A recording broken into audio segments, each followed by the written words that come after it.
I've got a pen and I've got a phone, and I can use that pen to sign executive orders. The president has a pen. We have legislative authority too, and there's a lot of things that can be stopped that he wants. He will use every opportunity available to him to move the ball down the field with Congress. He's violating the law. He's exceeded his constitutional authority. We can't wait for Congress to solve it. Where I can act on my own without Congress, I'm going to do so. Violating the Constitution. There's no question about this, folks. It's just a matter of whether people in power and the authority to do so want to stop it.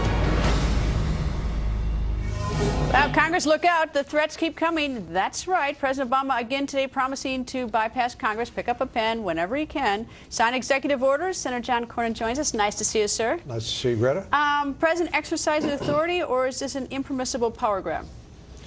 Well, I think it's gotten him in a lot of trouble. I mean, if you look at Obamacare, it was a party line vote and trying to do it his way alone and with no bipartisan support is pretty dangerous in this town. But I think he's basically burned a lot of bridges with Congress, and so I think he doesn't have a lot of options there.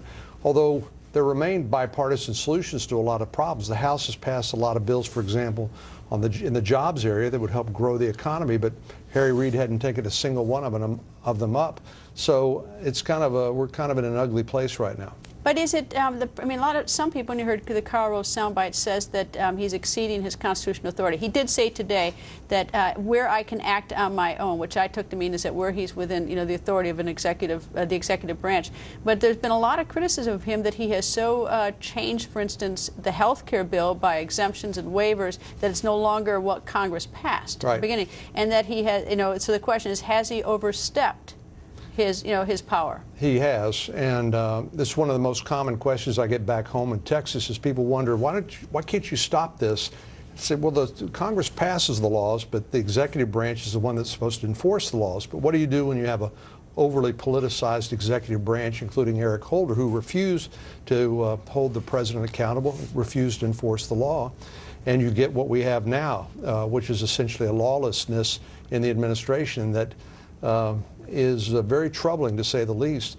You have private litigation like we had in the Obamacare litigation that made its way all the way to the Supreme Court. The issues that relative to birth control and abortion and the mandates there in Obamacare that are now Sonia Sotomayor has stayed.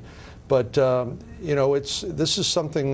This is new ground, unprecedented. If the president is violating the Constitution, is there anything that can be done to stop that, other than to sort of run out the clock and wait for the next administration? I mean, is there anything that you can do to hold a president? And I'm not saying that this president's overstepping. I certainly know the criticism, but is there anything that can be done?